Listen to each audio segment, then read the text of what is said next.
오늘 나눌 말씀은 마태복음 11장 말씀입니다. 우리 한 주간 11장 말씀을 읽게 될 텐데요. 중에서 2절부터 6절까지의 말씀으로 오실 그분이 당신이십니까? 라는 제목의 말씀 함께 나누도록 하겠습니다. 우리 먼저 살아계신 하나님의 말씀을 제가 봉독하겠습니다. 하나님의 말씀을 경청하시기 바랍니다. 그런데 요한은 그리스도께서 하신 일들을 감옥에서 전해 듣고 자기의 제자들을 예수께 보내어 물어보게 하셨다. 오실 그분이 당신이십니까? 그렇지 않으면 우리가 다른 분을 기다려야 합니까? 예수께서 그들에게 대답하셨다. 가서 너희가 듣고 본 것을 요한에게 알려라. 눈먼 사람이 보고 다리 저는 사람이 걸으며 나병 환자가 깨끗하게 되며 듣지 못하는 사람이 들으며 죽은 사람이 살아나며 가난한 사람이 복음을 듣는다. 나에게 걸려 넘어지지 않는 사람은 복이 있다. 아멘. 여러분, 역사 이야기로 오늘 시작을 해보려고 합니다. 여러분, 성경 가운데 특별히 신약 성경에 헤롯이라는 캐릭터, 인물이 몇 명 등장하는지 알고 계십니까? 헤롯이라는 사람의 이름 많이 들어보기는 하셨죠. 헤롯 왕, 헤롯 임금 많이 들어보셨을 겁니다. 같은 인물일 거라 생각하셔서 한 명 등장하는 거 아닐까요? 라고 이야기하시는 분들이 있으실 텐데요. 성경의 스토리 가운데 직접적으로 혹은 우리가 유추할 수 있는 묻어나오는 캐릭터로 제가 세봤을 때 4명에서 5명, 또 그 이상 우리가 유추할 수 있는 헤롯들이 등장을 합니다. 이런 거예요. 저의 이름은 전인철이죠. 저희 아들은 전이 아닙니다. 저희 아버지께서는 전자, 그러시고요. 저희 할아버지께서도 전자로 시작하십니다. 성이 있죠. 여러분, 이런 겁니다. 헤롯이 헤롯을 낳고 헤롯을 낳고 헤롯을 낳았어요. 그 헤롯들이 성경 안에 등장을 하게 되는 거죠. 우리가 대표적으로 알고 있는, 가장 많이 기억하는 헤롯은 바로 헤롯 대왕이라고 알려진 인물일 겁니다. 예수님께서 태어나셨을 때에 예수님을 죽이기 위해서 베들레헴에서 대학살을 이끌었던 인물, 그가 바로 헤롯 대왕입니다. 첫 번째 헤롯이죠. 그리고 여러분, 대왕이니까 아내가 얼마나 많았겠습니까? 첩도 있고 아내도 있고, 그리고 그랬기 때문에 자식들도 정말 많았습니다. 근데 그 자식들 중에 3명의 자식이, 한 어머니에게서 난 자식이 아닙니다. 3명의 자식이 이 헤롯 대왕의 국가를 나눠서 헤롯 사후에 다스리게 됩니다. 그 중에 우리가 2번째로 주로 보통 역사적으로 거명하는 왕이 있는데요. 헤롯 안티파스라는 인물입니다. 성경에서는 헤롯 왕이라고 많이 부르고요. 분봉왕 헤롯이라고도 기록되어져 있습니다. 그리고 헤롯 대왕의 손주들 가운데, 여러분 복잡하죠? 잘 따라오셔야 됩니다. 정신 딱 잡으세요. 분봉왕 헤롯 말고, 그의 자식들 아닙니다. 헤롯 대왕의 손주들 가운데 헤롯 아그리파 1세가 유대인들의 환심을 사기 위해서 당시의 이단이었던 기독교의 수장 사도 야고보를 죽여이죠. 그리고 그의 아들이었던 아그리파 2세가 여러분 잘 아시는 것처럼 사도행전에서 누구를 만납니까? 바울을 만나게 되죠. 다 헤롯 이렇게 거명되지만 다 다른 인물이었다라는 걸 우리가 알 수 있어요. 오늘 특별히 알아볼 헤롯은 2번째로 제가 설명했던 분봉왕 헤롯, 성경의 헤롯 왕이라고 거명된 헤롯 안티파스에 대해서 여러분 설명을 해드리려고 합니다. 헤롯 대왕이 아내가 많았다고 그랬습니다. 그랬기 때문에 헤롯 안티파스에게는 이복형 동생들이 많이 있었어요. 근데 그 중에서 헤롯 안티파스는 정치적으로 수완이 있었던 사람이었던 것 같습니다. 로마의 권력에 잘 붙어서 승승장구했거든요. 그래서 아버지의 다스렸던 영토의 3분의 1을 다스릴 수가 있었죠. 성경에 보면 갈릴리 바다라고 나오죠. 또 다른 명칭이 티베리아 바다라고 나옵니다. 그렇죠? 티베리우스 황제, 로마 황제의 이름을 붙여서 여러분, 로마 황제의 충견처럼 그 바다의 이름을 거명할 때마다 황제의 이름을 사람들이 생각할 수 있도록 로마 입장에서 얼마나 예뻤겠습니까? 그래서 정치적으로 높이 높이 올라갈 수 있었던 인물이 바로 이 헤롯 안티파스였습니다. 권력이 있기 때문에 여러분 뭘 못했겠습니까? 뭐든 할 수 있죠. 이복 동생이었던 헤롯 빌립이라는 동생이 있었습니다. 이 동생의 아내가 헤로디아라는 아내가 있었는데, 여기까지만 따라오시면 이제 끝납니다. 헤로디아가 있었는데요, 이 헤로디아를 아내로 빼앗습니다. 헤로디아가 너무 예뻤기 때문에요? 몸매가 너무 좋아서? 아닙니다. 왜냐하면 헤로디아는 정통 가문, 제사장 가문에서 태어난 여자였거든요. 자신의 어머니는 사마리아 여자였어요. 그래서 유대인들이 이 분봉왕 헤롯에 대한 핏줄, 정통성에 대해서 태클을 계속합니다. 그런데 내 자식이 제사장 가문의 여인과 결혼해서 태어나? 그렇다면 날 인정해 주겠지라고 생각을 했던 것입니다. 그렇게 자신의 컴플렉스를 덮기 위해서 자신의 핏줄 가운데 더 나은 핏줄을 낳기 위해서 이 여자를 자신의 아내로 데려왔어요. 헤로디아도 나쁘지 않았습니다. 정치적인 야욕이 있었기 때문에 자기 남편보다 더 정치적으로 수완이 좋은 이 안티파스의 편에 붙기로 결정을 했습니다. 이 두 사람은 사랑하고 부부가 되고 가정을 이뤘어요. 여기에 태클 걸 사람 아무도 없었어요. 잘못 걸었다가 집안이 풍지박산 날 수 있었기 때문이죠. 그런데 딱 한 명, 이 짝짝꿍 맞은 사람에게 한 명 뭐라고 하는 괴인이 있었습니다. 마태복음 14장 4절 말씀을 볼까요? 이렇게 적혀 있습니다.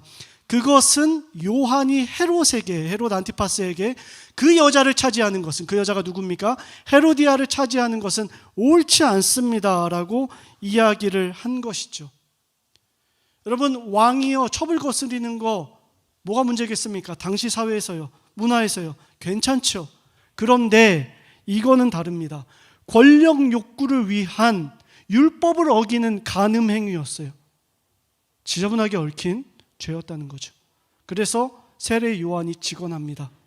아무리 권력을 가진 당신이어도 똑바로 사십시오. 그렇게 살면 안 됩니다. 당신 그렇게 사는 거 아닙니다 라고 이야기를 합니다. 헤롯이 얼마나 죽이고 싶었을까요? 네, 성경에 이렇게 기록됩니다. 헤롯은 요한을 죽이고 싶었어요. 그러나 민중이 두려워서라고 기록하고 있습니다. 세례 요한은 이제 사람들의 신임을 얻고 있는 신흥 세력이었어요. 요단강가에서 회개를 외치며 세례를 베푸는 자였다고요. 사람들의 지지 기반이 무너질까 봐 그를 죽일 수 없었습니다. 그러나 이렇게 했죠. 헤롯은 일찍이 자기 동생 빌립의 아내 헤로디아의 일로, 그 일로 요한을 붙잡아다 죽이지는 못하고 묶어서 감옥에 가뒀다라고 이야기합니다. 요단강가에서 힘차게 하나님 나라를 선포하던 불의 사역자 세례 요한은 정치적 꼼수에 연루돼서 감옥에 갇히게 된 겁니다.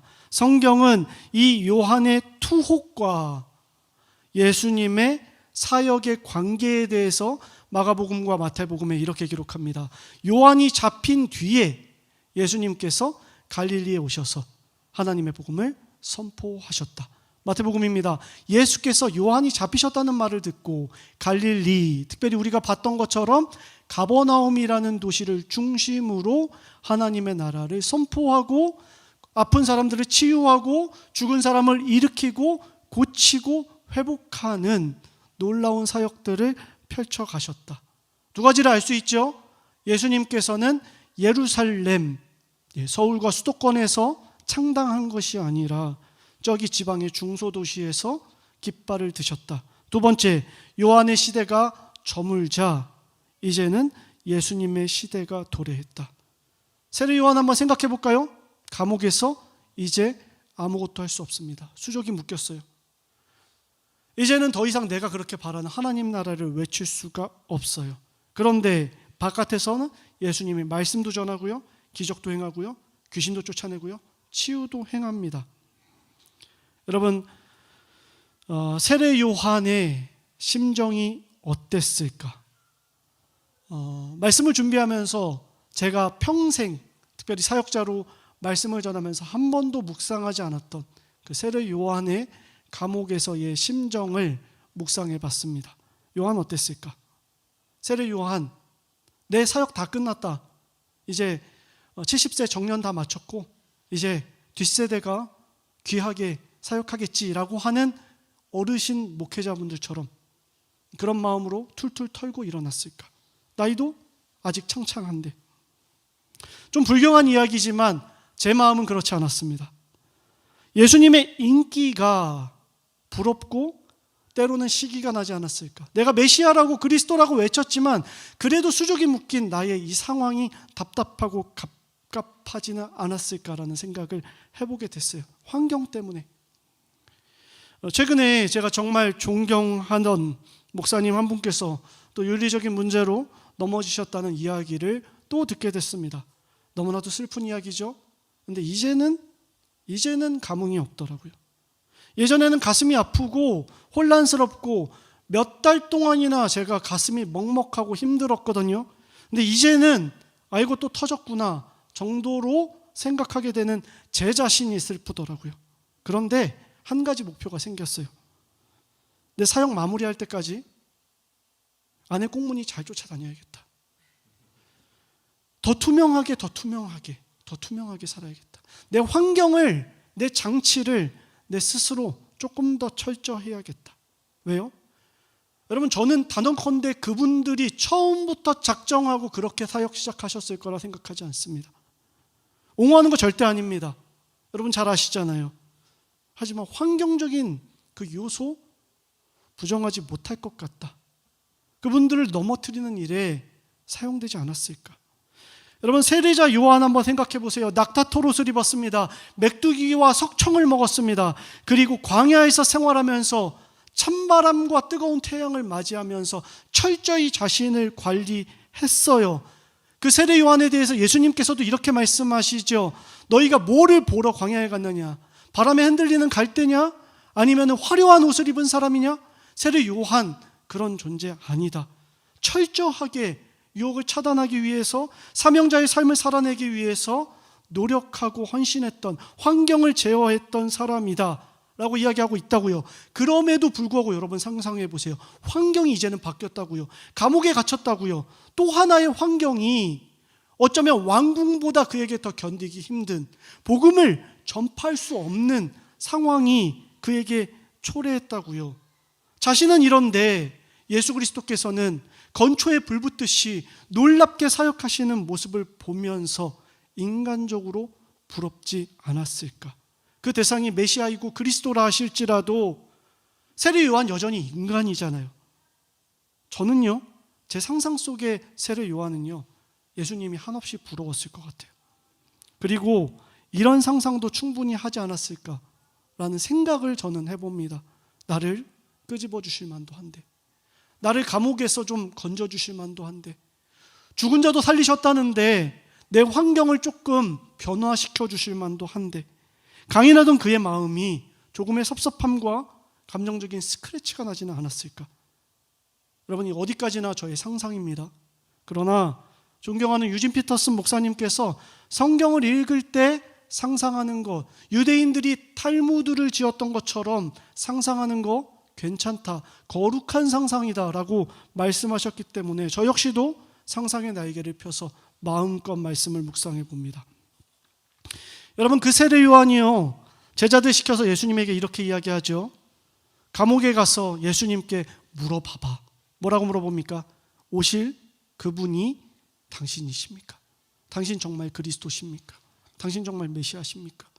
그렇지 않으면 우리가 다른 메시아, 다른 그리스도를 기다려야 합니까? 여러분, 이 질문의 요지가 뭡니까? 변절입니까? 믿었던 그 세례 요한이 예수님의 그 도에서 탈선한 다른 노선을 걷기로, 섭섭한 마음이 증폭돼서 서운해서 예수님 저 다른 교회에 갈래요 라고 이야기하는 모습을 보인 걸까요? 그럴 수도 있겠죠. 제자들마저도 예수님께 붙어버렸으니까요. 근데 저는요, 세례 요한을 신뢰합니다.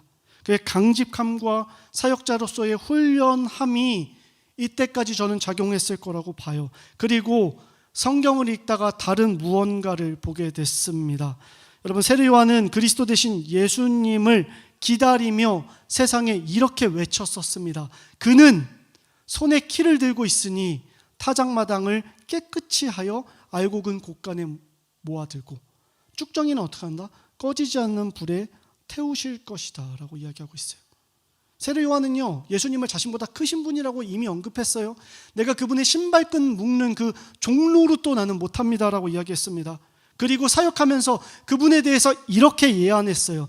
너희들 임박한 심판을 피하려고 하지 마라. 회개에 알맞은 열매를 맺어라. 왜냐하면 예수님께서 이 땅에 오시지, 그분이 사역을 시작하시지, 그러면 그때 바로 심판이 시작될 거야.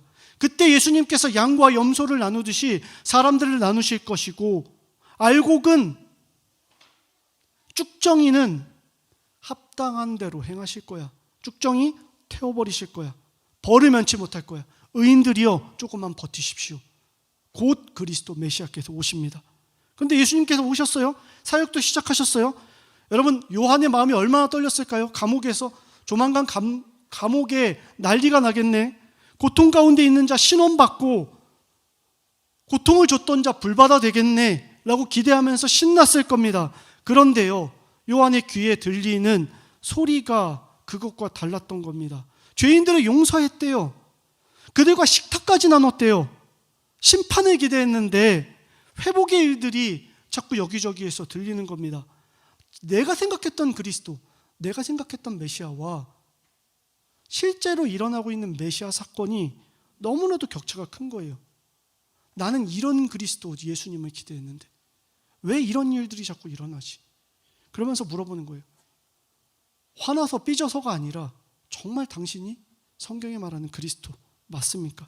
내가 알던 것과 다른데 정말 맞는 겁니까? 여러분, 예수님께서 제자들에게 이렇게 말하라고 하죠. 너희가 본 것을 요한에게 알려라. 눈먼 사람, 다리 전 사람, 나병 환자 그들이 회복되고, 듣지 못하는 사람 듣게 되고, 죽은 사람 살아난다. 가난한 자에게 복음이 전파된다. 이사야서의 말씀이 성취될 것이다. 여러분, 당시 고대 근동 사회에 유대인들이 기대하던 메시아의 모습이 있었을 거예요. 특별히 지난주, 지지난주에 얘기했던 것처럼 다니엘서에 나오는 모습으로, 인자의 모습으로, 하나님의 아들, 그 다윗과 같은 통치자의 모습으로 이 땅 가운데 오셔서 심판할 권능의 왕을 기대했을 거예요. 그래서 참죠. 그래서 견디죠. 메뚜기도 석청도 먹을 수 있습니다. 광야의 뜨거움과 차가움도 견딜 수 있어요. 왜요? 곧 그분이 오실 거기 때문에. 그런데 요한의 기대와 다른 메시아, 힘든 겁니다. 근데 예수님이 마지막에 딱 한마디를 더 붙이시죠. 나에게 걸려 넘어지지 않는 사람 복이 있다. 여러분, 다른 사본에 이렇게 기록되어 있습니다. 나에게 의심을 품지 않는 사람은 복이 있다. 여러분, 이 메시지 듣고요, 얼마 지나지 않아서 헤로디아는 계략을 부려서 헤롯 안티파스를 꼬여서 세례 요한을 죽이게 만듭니다. 목베임을 당해요. 그 기간, 이 이야기를 듣고 목베임을 당하는 그 순교의 기간까지 세례 요한은 어땠을까? 아, 주님께서 넘어지지 않는 사람 복되다 하셨으니 나 넘어지지 말고 믿음으로 서야지라고 했을까? 상상컨대 저는 그러지 않았을 것 같아요. 좌뇌와 우뇌에서 늘 주님 갈등하고 번뇌하면서 주님 정말 맞습니까? 주님 정말 당신이십니까? 그 질문 가운데 그러나 포기하지 않고 넘어지지 않으려고, 의심하지 않으려고 십자가를 붙드는, 하나님을 찾는 그 길을 걸어갔을 거다. 여러분, 이게 믿음입니다. 감정과 다른 요소 다 제하고 상식적으로 받아들이지 않는 일들이 우리 삶 가운데 얼마나 많이 존재합니까? 세례 요한에게도 그랬죠. 심판자여야 되는데 아닌 거예요. 그럼에도 불구하고 메시아가 노래한 그의 나라와 그의 뜻과 그의 의, 그거를 가만히 먼저 구할 수 있는 사람. 하나님이 계시다면 어떻게 내 삶 가운데 이런 일들이 일어날 수 있지? 내가 이만큼 했으면 하나님 이 정도는 해주셔야 되지 않을까? 어떻게 주님 나에게 이러실 수 있습니까? 여러분, 그때 성경이 이야기합니다. 우리는 세례 요한처럼 하나님께 물을 수 있는가? 정말 주님이십니까? 정말 나와 함께 하시는 주님이십니까? 정말로 나와 동행하시는 임마누엘의 주님이십니까? 여러분, 세례 요한도요 그 의심이 들었는데 우리라고 안 그럴 수 있겠습니까? 그래야죠. 그러나 내가 이 흔들리는 질문 가운데 표대를 뽑아 내가 그 표대를 들고 흔드는 순간 우리는 더 이상 설 수 없다. 종종 듣게 되는 질문이 있습니다. 목사님, 요즘 믿음이 흔들려요. 믿음이 없어졌어요. 믿음을 회복해야겠어요. 여러분, 믿음이 사라지는 이유 오직 한 가지입니다. 하나님 앞에 나아가 묻기를 포기하는 순간 그때 믿음은 와르르 무너지는 겁니다. 큰 시험, 위기와 인생에 있어서 어려움도 여러분 그건 다 배경에 불과해요. 그러나 그 배경 앞에서 믿음의 난파, 결정적인 순간 그것은 하나님 정말 주님이십니까? 묻기를 내 스스로 포기하고 내가 그 배에 깃대를 붙드는 순간, 묻기를 포기하는 순간 그때 우리의 믿음은 와르르 무너질 수밖에 없다. 여러분, 예수님께서는 요한을 칭찬하시죠. 세례 요한만한 사람이 없다. 그가 정말 대단한 사람이다. 여자가 낳은 자 중에서 세례 요한이 가장 큰 인물이다. 그런데요, 뒷부분이 매우 인상적입니다. 하늘나라에서는 아무리 작은이라도 요한보다 크다. 말씀을 읽으며 그런 생각했습니다. 저 위에 얼마나 위대한 이들이 있는 건가? 존재가 바뀌는 것인가? 정말로 성인 분자가 나도 될 수 있는 건가? 라는 설레임. 근데 여러분 생각해 보십시오. 세례 요한의 때 구호가 있었습니다. 하나님 나라가 가까이 왔다. 그런데 예수님이 오시고 그 구호가 갱신됩니다. 이렇게 말씀하시죠. 하나님의 나라가 가까이 왔다가 아니라 하나님 나라는 너희 가운데 있다. 누구를 통해서? 예수 그리스도를 통해서 우리 가운데 임재하신 하나님 나라, 그분의 통치, 그분의 권세, 그분의 나라가 우리 가운데 이미 임했다. 이것이 예수님의 말씀. 그러므로 우리는 큰 자가 될 수 있다. 우리의 힘과 능력과 의가 아니라 그분으로 인하여 우리는 큰 자가 될 수 있다. 지난주에 우리가 주중에 말씀 묵상을 계속했죠. 그때 저에게 돛대가 됐던 말씀 하나가 있습니다. 예수님께서 이렇게 말씀하셨죠. 보잘것없는 참새도 보살피신다. 하물며 너희의 머리털 하나하나까지 다 셈 바 됐다라고 이야기하더라고요. 제가 부끄럽지만 이번에 말씀 읽으면서 처음 본 부분이 있어요. 머리카락을 저는 주님이 세실 줄 안다로 읽었었어요. 그동안 능력의 주님. 성경에 뭐라고 기록되어 있냐면 다 세신 바 됐다, 세어 놓았다라고 기록되어 있어요. 읽는데 어머니가 생각나더라고요. 아주 어렸을 때 제가 싫은데 머리를 여기서부터 이렇게 넘기셨어요. 그리고 또 이쪽으로 이렇게 넘기셨어요. 누워있으면 제 머리를 이렇게 쓰다듬으면서. 요즘에 이한이한테 그렇게 하시더라고요. 머리를 이렇게 만져주면서 흐뭇한 표정으로 머리를 이렇게 2대8로 이렇게 1대9로 이렇게. 그런데 그 어머니도 제 머리는 다 세지 못하시더라고요. 하나님께서 그렇게 하면서 내가 권능으로 네 머리털 이미 다 셌어. 그만큼 너에게 관심이 많아.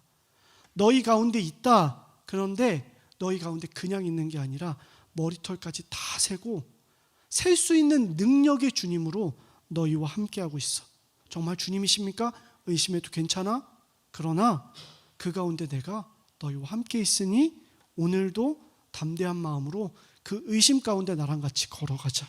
그렇게 초대하시는 주님이십니다. 하나님 나라에서는 아무리 작은 이도 세례 요한보다 더 크다. 왜냐하면 예수님께서 우리의 머리카락 다 셈바 되시기 때문에 우리가 주님을 모를 때 쪼르르 달려가 주님 품에 안기면 주님께서 이미 너 안고 있다 말씀하시고 우리를 위로하실 줄로 믿습니다. 저 아빠를 찾는 희찬이의 마음처럼 우리도 주님을 찾아봤으면 좋겠는데요. 여러분, 오늘 나눔의 본문은요, 말씀은 원래 이것입니다. 하나님이 이해되지 않을 때, 하나님의 뜻과 방법이 느껴지지 않을 때, 그때를 기억하며 우리 함께 나눠봅시다. 과거일 수도 있겠고 현재일 수도 있습니다. 하나님 저한테 왜 그러십니까? 하나님 왜 그러셨습니까? 하나님 그런 거 아니지만 그때 내 스스로 주님은 우리 머리털까지 다 세워놓고 계셨습니다 라는 간증이어도 좋고요, 아니면은 축복의 말로 세워놓고 계시니 걱정하지 마십시오라고 이야기해도 좋습니다. 원래 구역별로 나누려고 했는데 오늘 외부에서 오신 분들이 많기 때문에 구역별로 카톡창에서 나누시기로 하고요, 같이 찬양하면서 결단하는 시간으로 나아가도록 하겠습니다.